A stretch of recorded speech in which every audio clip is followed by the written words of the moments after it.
Here is the world's top 10 most wanted luxurious cars of 2016, available in World Car Market. Number 10. Plus, R8 e-tron. Relative to such beasts as the Lamborghini Gallardo, the R8 has always been an understated mid-engine supercar. The one that didn't induce the suspicion that the driver conducted numerous Ponzi schemes. But in a world of McLaren P1s, Ford GTs and BMW i8s, could this conservative if handsome redo of the original have been a little more daring? Motivation comes from a screaming 610 horsepower, 5.2-litre V10, so there is no turbocharged, downsized engine. A Ferrari 488 GTB. And the composite body shell is 15% lighter and 40% stronger than the outgoing model, so the R8 will accelerate, brake and turn better than ever. We don't yet know how much better the new version is, but perennial Audi Le Mans champion Tom Kristensen has been in the car and is, not surprisingly, a fan. It is even faster, more agile, even more precise. It is my dream car, really, he told the assembled journalists during Audi's press conference. The purely electric e-tron edition nearly doubles battery capacity to a Tesla Model S dwarfing 92 kWh, and increases electric driving range to an estimated 450 km, 280 miles. While the car accelerates to 100 km per hour, 62 miles per hour, in just 3.9 seconds. Kristensen did not note how that compared to his Le Mans winning Audi hybrid electric R18, but likely quite well. Number 9. Bentley EXP 10-speed 6 concept. While Bentley's prestige and presence are unquestioned, the company's cars are massive, bordering on ponderous. Their immense speed comes in spite of such potential handicaps. But Bentley may soon have a tidier, tinier design language that in no way diminishes the company's cachet, but rather repackages it in a leaner, tautier form. That vision is the EXP 10-speed 6 concept, a gorgeous preview that we can only hope Bentley rushes to production post-haste. The company used 3D printing technology to create the EXP 10-speed 6's details, such as the mesh grille, door handles, side vents and exhaust tips, allowing a calculated evolution of Bentley's familiar design tropes. For example, the traditionally single-plane grille is now multi-dimensional, and so is the car's overall design, which should live up to its name by speeding Bentley's image forward faster than even its 200 miles per hour plus speed badged vehicles can. Number 8.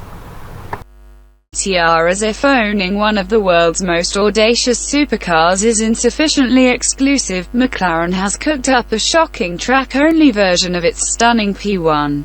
The P1 GTR will be available only to the lucky few who already own, or have ordered, one of the 375 P1s slated for production. And its assembly will commence only when the run of those street cars is complete. Aside from enjoying modifications such as the massive rear wing and the titanium, Inconel alloy, Formula One stuff, exhaust system, the P1 GTR also bundles exclusive ownership experiences. They include dedicated track days where owners can race against one another, practice in McLaren Racing's Formula One simulator and enjoy FaceTime with McLaren automotive designer Frank Stevenson, who can regale them with tales of far less rarefied adventures, like helping design the rebooted Mini Cooper and Fiat 500. Number 7. Lexus LSLR concept. As Lexus seeks to expand from its North American beachhead to conquer the global luxury car market, it will need smaller, more efficient models than those it has traditionally offered U.S. buyers. Because the luxury market is shifting away from traditional notions of extravagance, Lexus also needs more daring styling than it has normally offered. The LSLR delivers on both objectives, looking ready to enter the red-hot luxury compact crossover segment. It lavishes the captain in roomy opulence, while giving the 2+2 back seaters less consideration. Did we mention that it was a compact crossover concept? Number 6. Infiniti QX30 concept. Infiniti's new QX30 concept forecasts the company's move into the mushrooming luxury compact crossover segment, and as with the Lexus LSLR, Infiniti recognizes the need for a bit of aesthetic audacity to help its future models attract attention.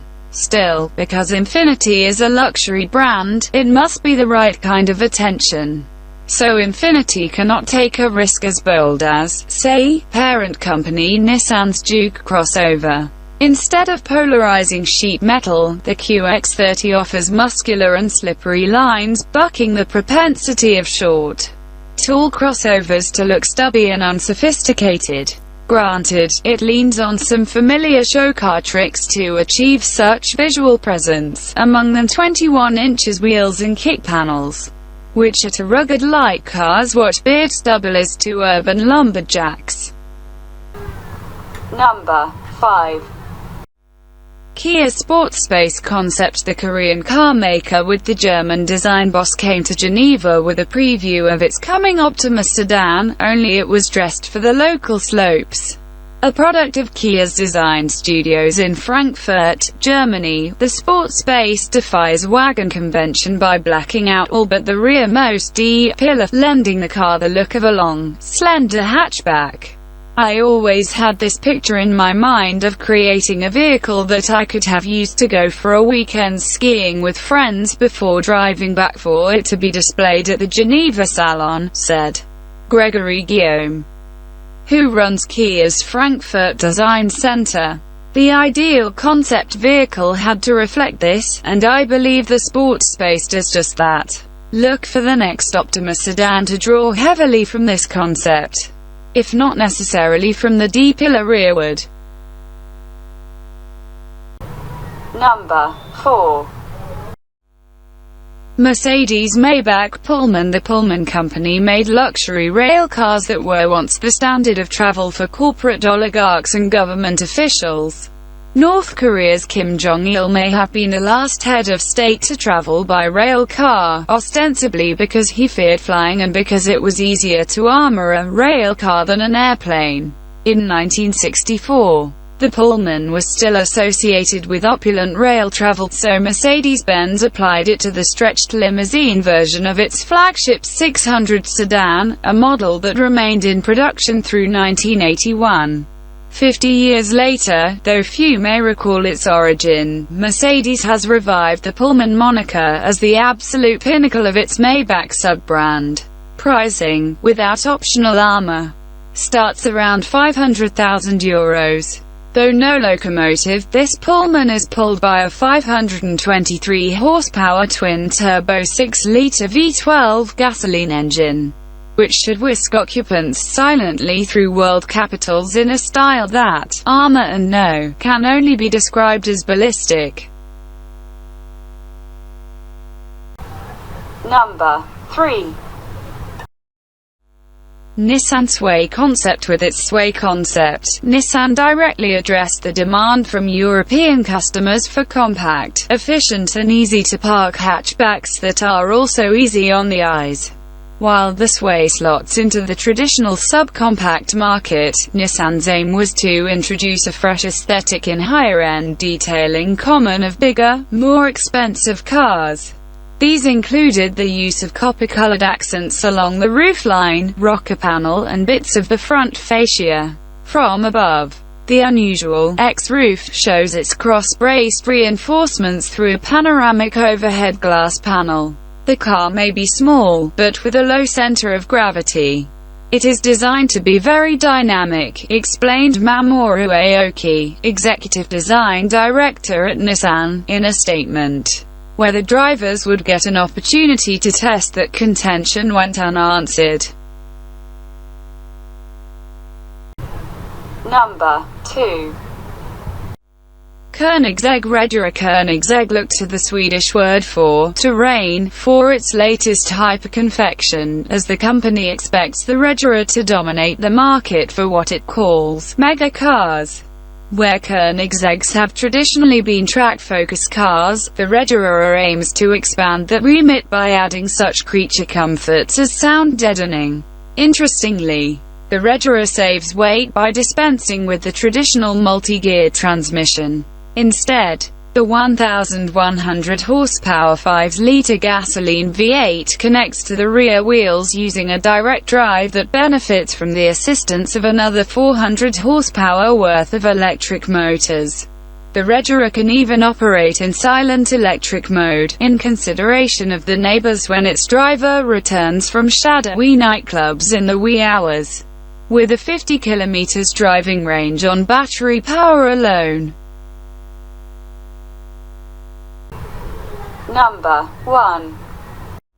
Quant. Liechtenstein-based Quant uses the Geneva show to highlight its technology, but the startup's radical innards are often overshadowed by its concept's dramatically styled skin. This year, Nunzio Lavecchia, pictured, the chief technical officer of parent company Nanoflow AG, played the role of ringmaster to tout the company's latest semi-miraculous breakthroughs. In the case of the Quantino hatchback, that means an electric drive system powered by a pair of 175-liter tanks of ionically charged fluid that provide propulsion by moving electrons from one to the other. This provides a quick refueling capability to go with the Quantino's claimed 1,000 km driving range and 200 km per hour top speed. One intriguing aspect is that the system is designed to run at 48 volts, which is below the threshold for lethality, so such a car could skip the elaborate and expensive safety measures applied to high-voltage electric cars. But until the Quantino actually has any voltage coursing through its systems, it is an academic exercise. Lavecchia promises prototype testing later in 2015. To be followed by an avalanche of licensing deals from other car makers. The potential applications for the Nanoflow shell cover a very diverse range. And not only in the automotive sector, he said in a statement. For this reason, we have extended our research and development activities into other fields and industry sectors.